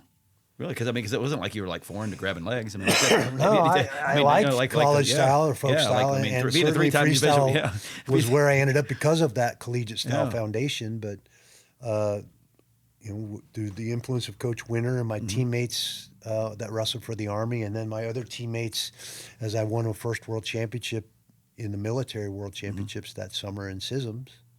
All those Marines and Air Force and Navy guys became friends too, and this circle of people that had influence on me in the direction I was headed. Little did I know, of all the wrestling styles that translates directly to fighting, Greco's the best one. So again, all these things were lining up for me to end up where I ended up. Yeah, I had no idea. Wow. Making. I wasn't on the national team yet in '85, my first year on the Greco circuit, and then by '88, I was top 3 and starting to get a stipend and considered on the national team as a top 3 guy. '85, those winter tours happen, and if the top 3 guys didn't want to go on one of those winter tours, it got passed down to the 4, 5, or 6. I think I was 5th. Well, I get this call. Hey, we got a trip to Europe. For Greco, there'll be 3 Class A tournaments, one in Norway, one in Bulgaria, and one in Finland. Was it Norway or Sweden? I can't remember which. It might have been Dennis was saying Sweden. that was like a big. That's a really big Greco area. For Greco hub, yeah, that's pretty. For sure. That's If you want to wrestle and compete against those guys, you better figure out what those guys are doing. Gotcha. The Bulgarians were very, very good. They were still in Eastern Bloc country. That was my first time, other than going to Checkpoint Charlie when I was stationed in Germany. Being in a communist country was that trip to Bulgaria. Getting a Politburo member assigned to us when we walked off that plane. And we did not go anywhere without that cat. Wow, really? It was a very interesting experience as a soldier being in a communist country. Wow. In 1985. And I remember, I think it was the Malor Cup, which is in Sweden. And that was the first time I'd seen Karelin as well. I was just about ready to ask you that because you were. So we wrestled in Sweden at the Malor Cup, which is a big Class A tournament. The Swedes and the Norwegians were there, and the Finns were there, and all of the Scandinavian countries, and then a bunch of the Eastern Bloc countries, and the Russians were at those 2 tournaments too. I'm at a club. They designated this club as our workout space. So I'm at this club cutting weight because I was wrestling 180 at that time, and watching these 2 9-year-olds, Swedes, throwing each other. And I'm like, what the fuck was that? How did he do that? I'm watching these 2 9-year-olds execute technique, and I had no idea what he just did. It blew me away. And I could just sat there forever and watch these 2 kids. And I'm a 21, 22-year-old male trying to compete against grown-ass men on the same style and mat that these 2 kids are doing things that I had no idea what they were doing. And needless to say, I got my butt handed to me in all 3 of those Class A tournaments. But when I had to pay, because I wasn't one of those top 3 guys, then it was $1,000. I'm an E4. Yeah. I don't have $1,000. I got 2 kids and I'm married at this time. And so I call my mom to, find out if there's some way that we can scrape together $1,000 so I can take this 3-country tour of Europe. And she says, well, you're not going to believe this, but I got a check in the mail today from your dad in Alaska. They figured out where he was working and they garnished his wages. It's $1,000. It's yours. No way. Yeah. Wow. So I went on my first European tour because of that check and that phone call. Wow. So things were falling into place. That is bizarre. Whether I recognized it or knew it or not, for me to end up where I ended up. Randy, I think this is why. Remember I texted you yesterday and I said, hey, I'm going to have some bullet points for you. He goes, no, man, I'm off the cuff. It's a more natural. This is the most free-flowing conversation I think I've heard because the pieces of your life have just, it's amazing to hear it. It really does put me in a position to pinch myself on a regular basis. It's like, how did this all unfold and end up the way it ended up? And I mean, it was all ass backwards in so many ways, but at the same time, so it was the order of my conversation is exactly how it needed to be for it to unfold and work. And what is that? That's having trust in the source, in the universe, in the God, that he's leading you where you need to go and bringing the people into your life that need to be in your life. That's incredible. And 100% a product of that faith and that belief and having the ability to surrender to that. And I fought it a lot. Yeah. It's easy now looking back with hindsight to see those moments and how they unfolded and how that's exactly how they were supposed to unfold. And when you're disappointed after a loss, like twice in the finals of the NCAAs, and certainly in 92 and 96 is the number one guy in my weight in the final trial in those final matches. And, you just got to say, at some point, either that breaks you and you're done, or you have some faith that this is the way it's supposed to be. This is where I'm supposed to be at, and it's okay. Wow. And the people that really mattered weren't going anywhere based off a win or a loss. And so who am I really worried about? What really matters? Those folks that are in your corner that have your back. The circle can get pretty big, but a corner is pretty small. Oh, I love that. Especially as a public person now, I've got a very, very big circle of people that I know. Yeah. But that corner is very small, and those are the guys you can call at night. I'm gonna steal that from you. That's a and great there's only a few of those. That's a crowded place. Wow. There's only a few people that can be in your corner and have your back. Yeah, I love that. I get two of them here watching this video. Yeah. I love that. Say that's amazing. But you're in Krellen's heyday. I mean, so what was it like looking? We called him the experiment. I know. I mean, I'm so curious about that was back then in 05 like? or 85 rather in Finland. That third tournament on that. Yeah, because I saw him compete for the only one time. He just won the junior world championship. Oh Jesus! And they still had that giant heavyweight. I think his name was Igor. Yeah, that great big guy. And Krellen was just, I think, 19, may have just turned 20. They were literally a 3-minute round, 1 minute period, 3-minute round back then for Greco and freestyle. And in that 1 minute, they were taking his blood on the stool in the corner. That's what we started calling him the experiment, because they were drawing his blood so he could see metabolically what was going on with him between rounds. This giant lumbering muscle. I mean, that's what he was. He'd do the full splits, had the horsepower to literally pick these 285-pound guys up in reverse body lifts and body lifts. Nobody could do that. No. I mean, he was this freak of nature. And then we're watching him, literally a team of doctors, surround him and his 1 minute break in between rounds. They're like, what the hell is this? I mean, it was amazing. Oh my goodness! Like, oh yeah, that guy just won the junior world championships, and he's their number 2 guy in Greco. That the old guy is, and I don't think he'd had a loss yet. Yeah, or maybe that's when he sustained the only loss he had because I don't know how many he went, and then obviously Rulon beat him in the finals. Yeah.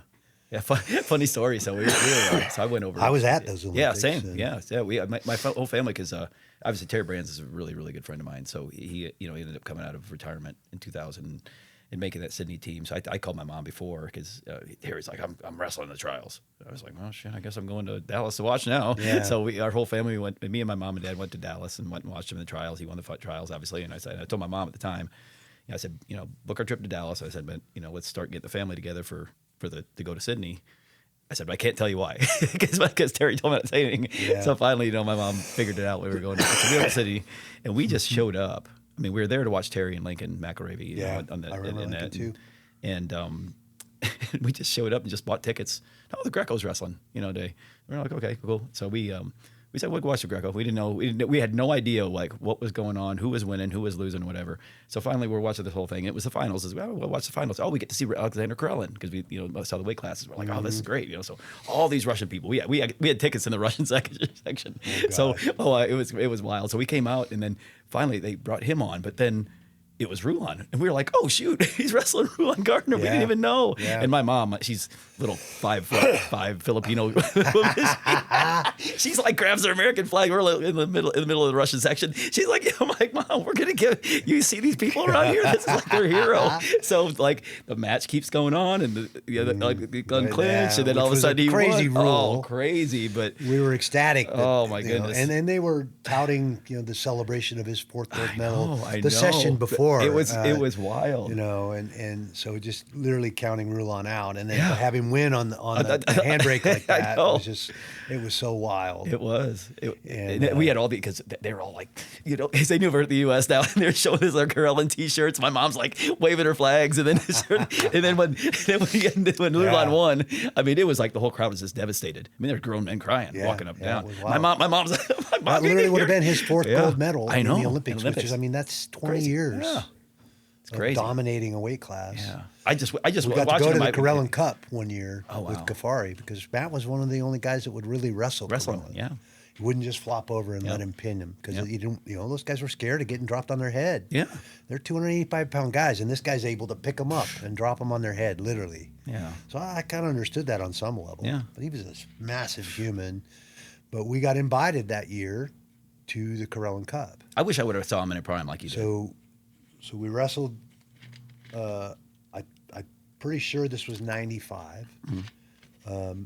I'd wrestled in the World Cup, and then stayed over there, trained in Russia for 3 weeks in Moscow at what used to be the 1980 Olympic Training Center, or an Olympic Village, which was now literally a dump. Mm-hmm. I mean, I looked out my dorm room window, and it was seagulls and a dump for as far as I could see. I was like, where am I at right now? But we were training down in the old pools for the 80 Olympics. Obviously, that was the one that got boycotted. Yeah. So many guys that didn't get to wrestle in that 80 games because of the politics of that time. And now here I am in 95 staying in those dorms and wrestling in their training facilities which were part of that village, part of that space. Did you meet Karelin? Have you met him? I met him several times at the Concord Cup. Okay. Bill Martell. What's he like? I'm curious. Very smart. Yeah. What he reminds me of a lot of is Fedor Emelianenko. Really? This very book smart guy. Wow. You get the sense meeting him. There's almost a regalness about him, and you could feel the intellect. This guy was very, very smart. And I had that same feeling from Karelin as I had meeting Fedor years and years later. Really? When obviously we were trying to make a fight happen between us. Yeah. And there's a poster, I think, around the corner, or maybe it's downstairs, of being Fedor trying to publicize that and make that fight happen. In the shrine. Yeah, in the shrine. Like I know. It makes me uncomfortable every time I walk up here. Oh, not me, man. I tell you what, this is such a cool thing. I mean, just seeing like all the stuff up here and Alexander was a really interesting guy. Yeah, and getting to see him in that young phase of before he became the guy that we all knew he became. And I couldn't imagine watching him in person. Like, what the guy? Yeah, man, thank goodness I'm at that weight class. I mean, it was a massive hit. Yeah, getting the Russians to come to the Concord Cup every year, the Cubans to come to the Concord Cup every year. It was a challenge, especially for the Cubans, because of the lifestyle that they were used to living. There were so many things that they weren't used to. Toilets that actually you could flush toilet paper down. That's right. They're That's used true. to having a That's trash right. can that you Yeah. put that in because Yeah. their system wouldn't wouldn't handle it. that. Yeah. So you can imagine staying in a Hilton and having the whole Cuban team used to a certain particular way of doing things and doing that in the hotels. Yeah. It was a thing. Yeah. Some of them got caught shoplifting as well, which wasn't good. Yeah. Because they're just not used to seeing so much. Yeah. And having wrestled in Cuba in '91 and then again in '93, and seeing real poverty, real oppression. One of several places I've been where I saw it firsthand. Wow. Where a lot of Americans think they know what that is, and they have no clue. Yeah. None None. whatsoever. You're right. I mean, they would literally take the sweaty shirt off my back after a practice and be ecstatic. Wow. I mean, they would hang out. They knew what hotels we were staying in. And they would be out there, trying to sell you their daughter for money or take anything that you were willing to give them. It was something. Wow. And that Olympic Village that they put us all up Yeah. in that was brand spanking new in '91, they put us back up in '93, and it was a slum. Really? They had given it to all the people that built it. So they actually lived there. Yeah, you wanted to go find a place to buy cigars on the black market. That was the place to be because you were able to do that. And, it was a stark contrast from what I saw in '91 when they were trying to put their best foot forward for the public image and what I saw 2 years later in '93 going back down there. Wow. What experiences you I had came just home then? and boxed up a whole bunch of my clothes that never saw the light of day. Right. And I don't know if they ever made it down there, but I shipped them Yeah. to one of the guys on the team down there. It might even have been Ronaldo. I don't know. I don't remember, but I remember shipping a box to Cuba, and I have no idea if it ever made it there. Wow. Wow, that's good. I mean, what experiences have you had? Just wrestling. Greco just popped in your life. I mean, that's crazy. But now you had those battles with Mike Foy. I was going to ask you about those. I mean, because you said you wrestled I think 14 times, if I remember correctly. I remember those. And the first time was the finals in 1990. And if I remember correctly, I believe it was that year. It might have been 91. I beat him in 90 in the finals, but I think he may have been in the finals in both styles. It was either 90 or 91 that he was on both mats. So they had to literally stagger the order. You don't see that anymore. No. and I think they intentionally ran the sessions at the same time after that so that didn't happen again. You had to choose one style or the other. Because I used to wrestle both styles too. Yeah. With the underhooks, you could do a lot of freestyle. I mean, freestyle was the first one that I was attracted to. Yeah. I ended up accidentally on a Greco mat, but then it became the style that I really loved. That I considered myself a Greco guy, right? Even though I'd wrestled both at the national tournament for a lot of years. I placed in both my first year out of the Army in '88 in Topeka. I was an All-American in both styles. That was the first time I saw Mike Foy. That was '89. That's when I wrestled Coleman in the finals at the Olympic Festival. I wrestled the kid from the Navy, Mike. We called him Ligament because he was a forklift, but he wrestled for Rob Herman. Yeah. Mike Carolyn. Okay. Him and I were in the finals in the Greco, and he headbutted me so hard I bursted my parotid gland in my cheek. Oh, geez. And swelled up. Well, in order to keep my GI money coming, I had to take summer classes too. So I take, 6 credits I had to take in the summer to keep my GI money coming for the summer months. 'Cause I had a family to support. Yeah. And so I'm taking summer classes, and I had to go to speech and give a speech looking like the Elephant Man. Like, giving a speech ain't bad enough. I had to stand up there in front of everybody. Thank God it was a smaller class because it was summer, but I looked like I'd been hit in the head with a baseball bat thanks to Mike Carolyn. Mike's still a good friend. He lives up in Napa, and he's a great guy. Wow. Really interesting dude. I remember being in Pensacola in those first inter-service championship was in Pensacola, Florida. Right. And then my last stint in the Army as an Army wrestler was at Pensacola getting ready for those SISMs as well. So my very first year on the team, the championships were held in Pensacola. And then my very last year in summer on the team, we were back in Pensacola for training for 6 weeks, 3 weeks before the trials and then 3 weeks before the Worlds. Wow. And Mike and Steve Klock and a bunch of these guys, Rob Herman, a bunch of those guys are brothers, man. Yeah. They were from a different service, but Yeah. we were all wrestlers, and we were Yeah. all trying to do the same Dude, thing. Rob Herman's a great guy. He's a And great coach. Yeah, I loved Rob. Great coach. And spent a lot of time with Rob over the years. And Mike has just remained a friend and one of those guys I competed against, but just was a great dude. Yeah, because that was like, he probably your biggest rival? Steve Klock was. Oh, okay. Yeah, Mike was a weight class ahead of me till I moved up after the Army. Oh, okay. In the Army, I wrestled 180.5. Okay. And Steve Klock was a pilot and an officer. So before Mike Foy, and Steve had Klock. a wicked headlock. First guy ever choked me out was Steve Klock. Really? Yeah. Oh boy. Yeah, in a wrestling match at Camp Lejeune. Really? Yeah, the Marine Corps base. That year they were hosting the Inter-Service Championship. I ended up in a match with Klock. He headlocked me on the edge of the mat, was trying to pin me, and I bridged out of bounds, but he choked me unconscious in that match. Wow.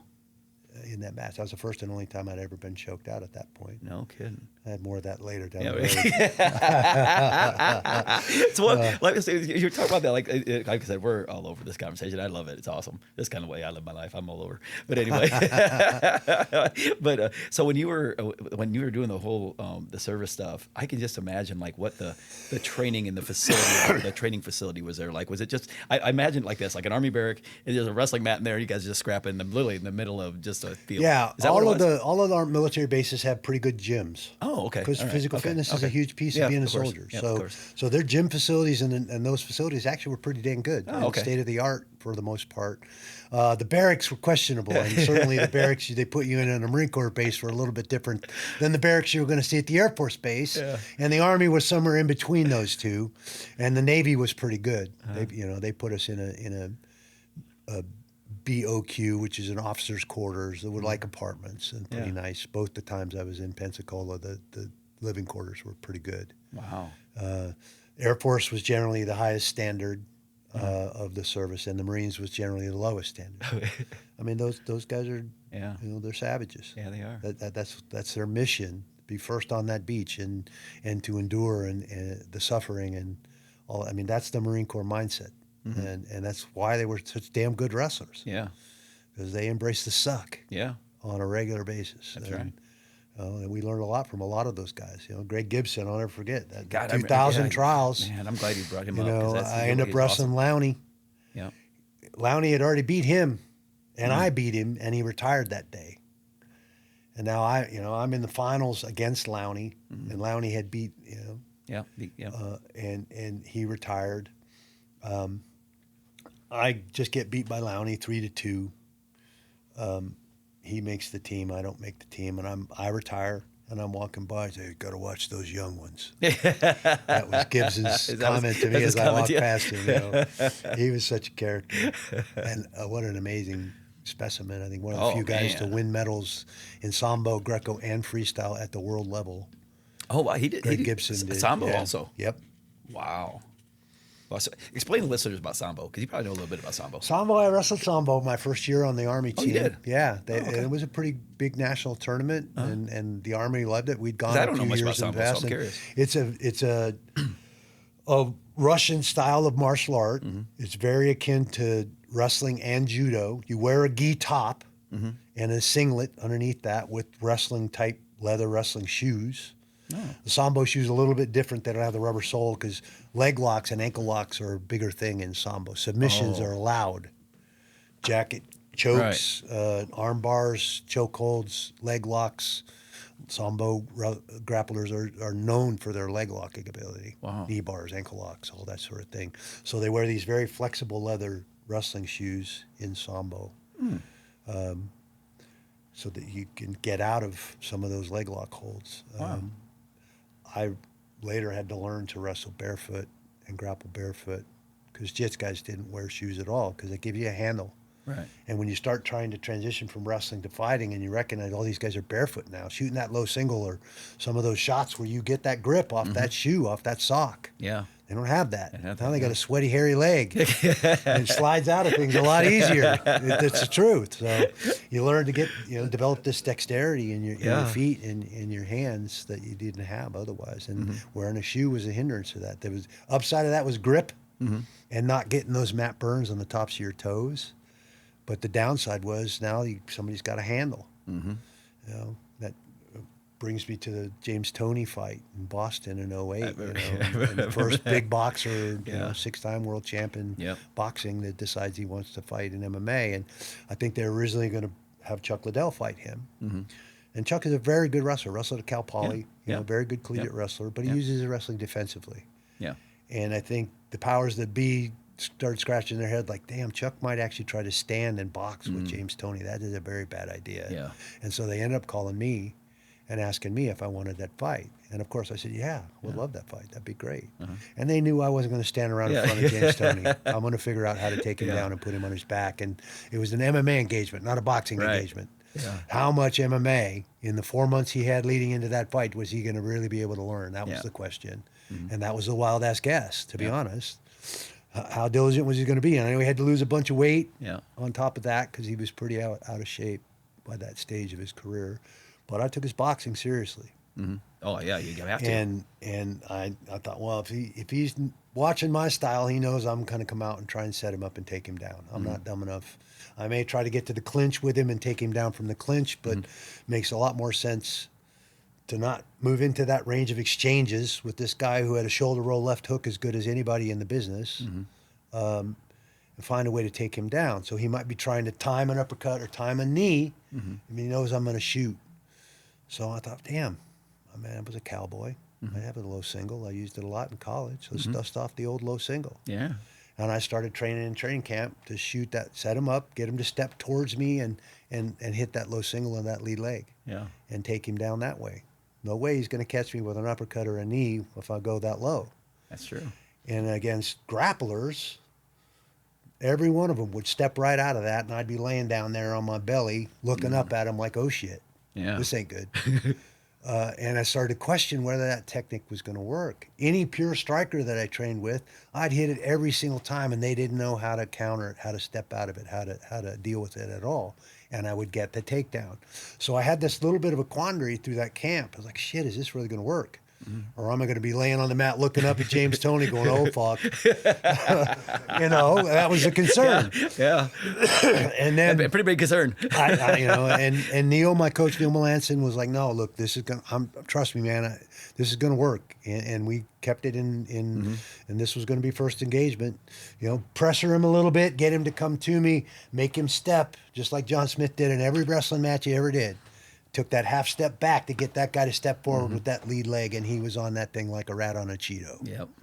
And that's exactly what I wanted to do with James. Yeah.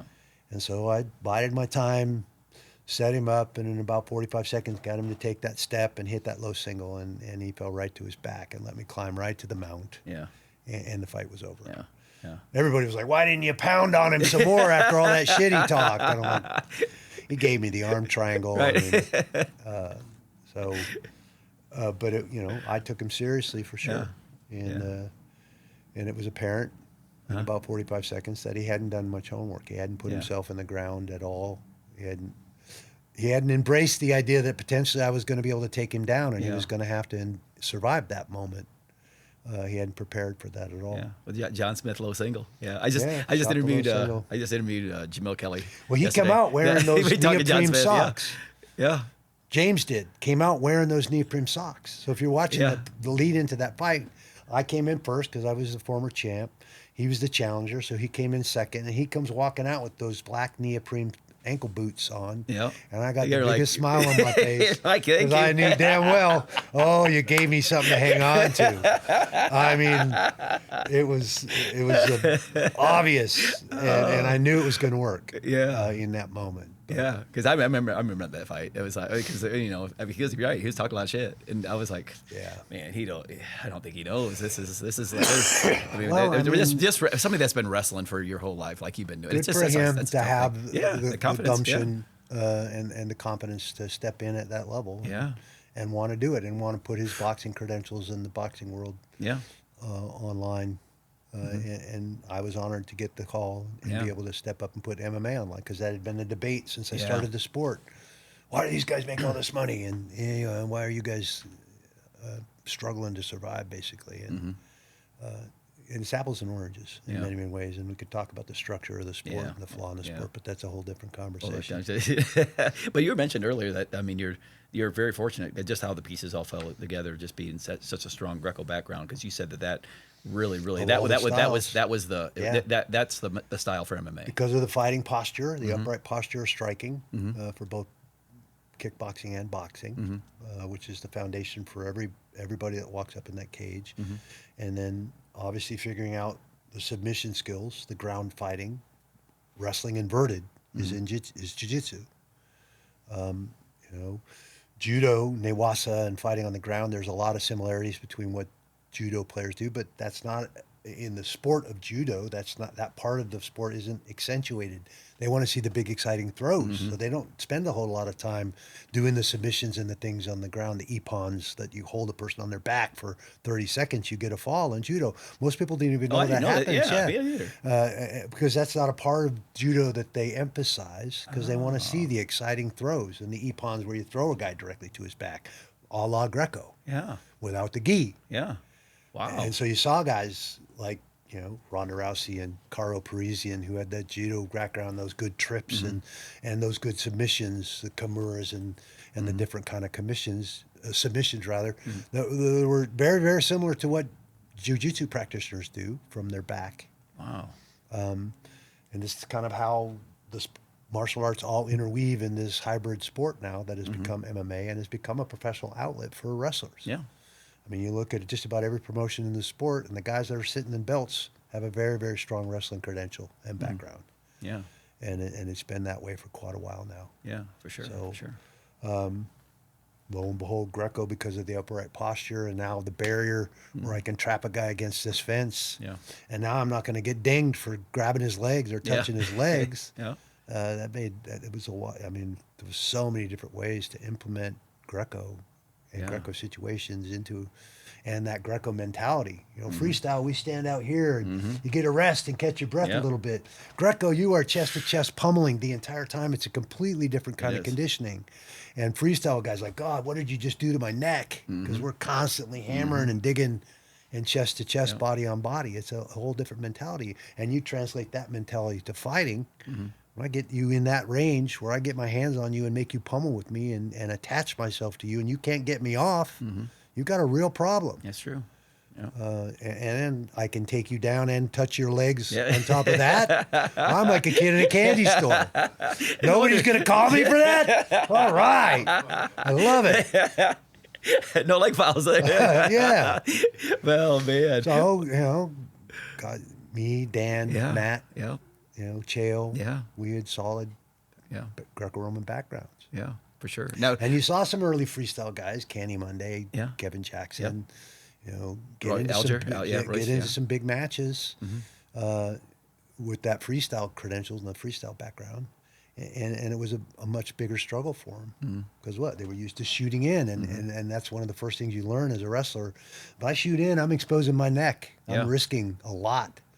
And there was the nice thing about a slide by or an arm drag to a reach around, to take guys down instead of having to put my neck at risk and shoot under. That's how I lost my first fight in Japan. I took a horrible shot on my knees. That's how Tito lost to Guy Metzger. That started the whole rivalry with Ken Shamrock. He was beating the brakes off a guy, cut him, and then they stopped the fight to look at the cut, stood them both back up, and Tito took a horrible shot on his knees and got caught in a guillotine. It's exactly what happened to me in the KOK tournament. Wow. Took a horrible shot in a ring, not a cage, because we developed implementing wrestling and cage tactics into our fighting styles. Wow. And stop at that solid barrier. That was why wrestling rooms were padded walls. Yeah. You wrestled off that wall and down that wall and into the shower. Sheets and Kenny Monday that first summer in the room. I couldn't imagine those battles. Wow. Kenny, I think Kenny, or Sheets was in on a single. Kenny wasn't going to give it up. And they literally went over the barrier from the mats into the shower and were splashing around in the trough of the water in the shower room, not willing to concede that takedown. I know. Again, one of those moments that I'm like, I'm in the right place. Yes. Yeah. Oh man. Yeah, wow. that was the mindset. You mentioned your Greco teammates there that did well in the UFC and in the fighting styles and stuff like that. But I'm going to switch it back onto when you were competing internationally. What was maybe not your favorite, because I'm putting you on the spot, but I want to know like your favorite, not favorite team, but favorite international experience with your favorite like world team with teammates. If there's one you could remember. Well, that CISM championship in '88 was one. Again, the backdrop of us literally shooting down an airliner. Yeah, that's right. And going to Palermo, to an island. That's kind of hard to beat. To the island in the Mediterranean, for sure. Yeah. I mean, that was just the craziest trip from top to bottom. Yeah. And then for us to wrestle the way we did as well on top of that, Mm-hmm. a bunch of American soldiers at this resort with a bunch of topless Europeans all over the place. I mean, it was a shit show. That's amazing. But an amazing trip. Yeah.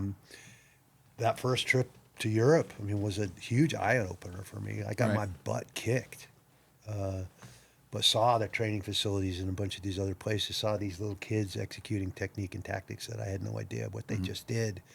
Knew exactly where I stood in that moment, and I knew how much work I had, and what was looking.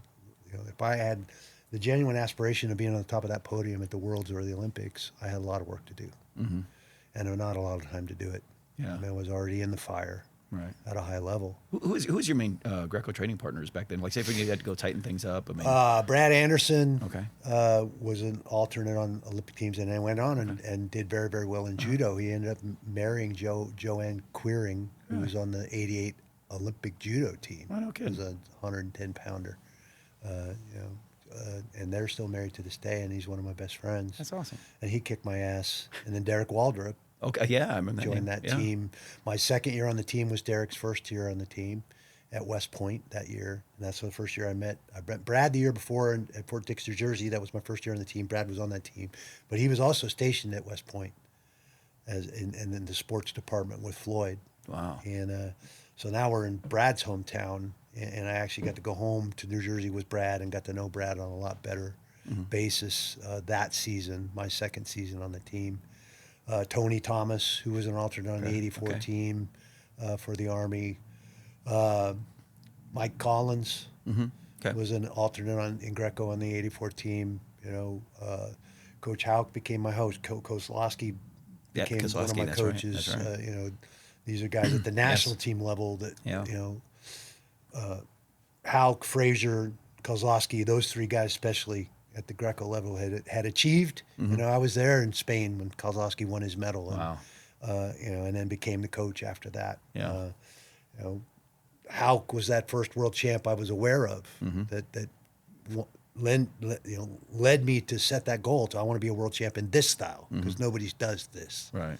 And this is what we're doing every single day in the service. So, those guys influenced me. Then Gibson. There were so many guys on that team between Rob Herman and Klock and Carolyn, and there were just a bunch of guys that were all knocking on the door. And the Marine Corps team was the same. The Navy team was really good as well. There were some Air Force guys that were tough, but the Air Force always didn't make as big a commitment to the combative sports that the other services seemed to do. Dang, what a brotherhood you guys had back then. It was, and that '88 team was a very, very special group of guys that did something that hasn't been done since to win all the medals at that CISM championship. They recognized us here a few years back here at South Point when the Nationals were held at South Point one year. Yeah. And a whole bunch of the guys from that team came. It was like an old home week. I bet that was great, huh? Super fun. Yeah. So you've literally competed. I mean, obviously fought all over the world. Huge arenas, sold out, pay-per-views, all the everything, whole nine. Compare that to wrestling a huge match in Galagriba.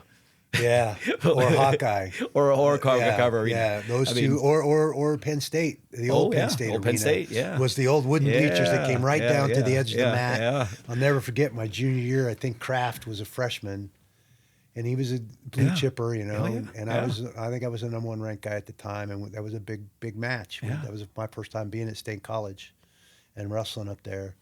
And I took Kraft down in the 190-pound match right on the edge of the mat. And those guys were literally, their feet were 2.5, 3 feet away. Yeah. Was that first row and a guy in the third row yells, "Don't let that old man do that to you." And I looked up and winked at him and smiled, and then commenced to kicking the shit out of Kraft for the comment. But I'll never forget that. It was so funny. They all busted out laughing when I smiled and winked at them. Don't let that old man whoop you. That's hilarious. Yeah, but I mean, wait, can you compare the two? I mean, is there anything They're like literally it? hanging from the rafters at Gallagher, Iowa when the Hawkeyes came to town. I mean, and we were the number 1 and number 2 ranked teams in the country, and it was standing room only. And of course, you put Pistol Pete and the band. The school band behind their bench, so they got to listen to the gun going off every 10 minutes and the band kicking off after that. And of course, they didn't do us many favors every time we wrestled a Carver Hawkeye either. The ice cubes flying, and Coach Say would wear sunglasses because he knew he was going to get bombarded with shit. And I mean, it was just an amazing rivalry, and their arena was way bigger than ours back then. Yeah, they had one of the biggest arenas for wrestling in the sport. What was it? And that massive mat, which, if you're a Sooner, you got nowhere to run on that son of a bitch. What was your biggest win in Gallagher, Iowa? That you remember, like, wow, this is amazing. Man, that's a great question. I'm trying to think. I mean, I'm trying to think of a big win. I don't remember one that comes to mind where it came down to me. Or, that was before they started adjusting the sequence of weights. So we were always the end of the end of the show, and it was always, sometimes it would come down to the heavyweights. I remember one time with Frye. That it came down to his match, whether we were going to beat the Sooners or not. And they ended up in a fist fight for the Bedlam on the side of the mat. I mean, that was Don Bedlam back rival then. that's wild. That was a huge one. Right up there with the Oregon State and the Civil War. That's what they called that one. Yeah. Do you remember your first win in Gallagher? I remember the first win that was notable. It was at the Big Eights my freshman year, and I was beating a returning All-American from Missouri. And I don't think they thought I was going to win that match. I think the coaches were surprised that I beat this guy in overtime, but I beat this guy who was a returning All-American. Yeah. And I think that was the first time I remember hearing them say, "Oh man, all right." I think they felt like I was finally coming into my own and gonna. And again, this wasn't long. I just had to wrestle off for my spot on the team against Frye to keep, and then winning that match. Was, for whatever reason, I could. You felt the energy change after that win. But those matches were always so overwhelming anyway. At home, the home duels were. I mean, they loved their wrestling there. Yeah, and that's why it's such an amazing place to be an athlete, a student athlete, is at that school. Yeah, and now with the facilities, the way they've changed it to T-Boone Pickens and all, and DT and what DT's doing there, and just the athletes they're picking up, and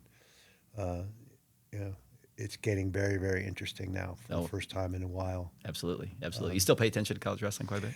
I got to plug back into it when I retired from fighting in 2011. Mm-hmm. I think 2012, the Nationals that year were in St. Louis, and that was the first time I had been in 14 plus years since I was at Oregon State.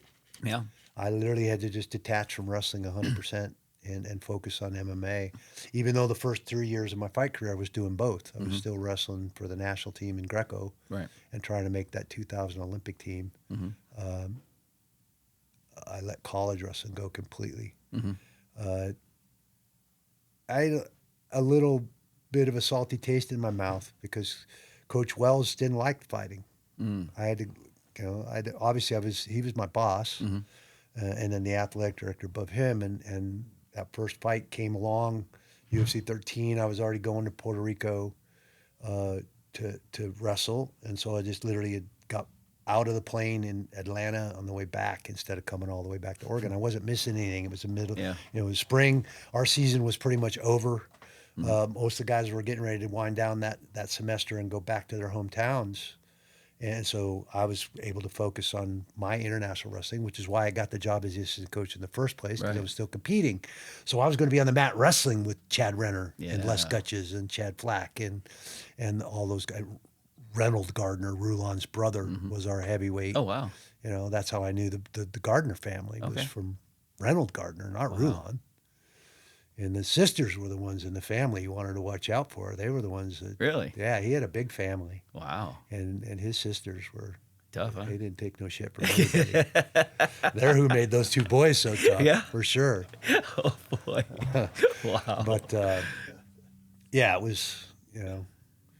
Again, everything just unfolded and happened in its own time and space the way it needed to happen for me to end up where I ended up. And, it's almost hard to explain, but when you start digging into it, it's a pretty interesting how it all unfolded. Well, how it all unfolded is that I'm literally sitting, I think, with literally like one of, if not the most interesting man in the world. Randy, you are the man. Seriously, that was such a cool conversation, and like I said, I'm personally as a huge fan of yours, very, very, very blessed that the pieces that did align the way they did, because just you and hats off to your great career, and thank you so much for just the time you spent here with us. Well, I appreciate you having me on. Especially with wrestling, it's a big part of who I am, a big part of my journey, and literally what made me the person that I am as we sit here today. So to get to tell a bunch of those stories to people who actually care about those stories is actually really cool. I appreciate you. Thank you. Absolutely. Thanks again, my man. Bye.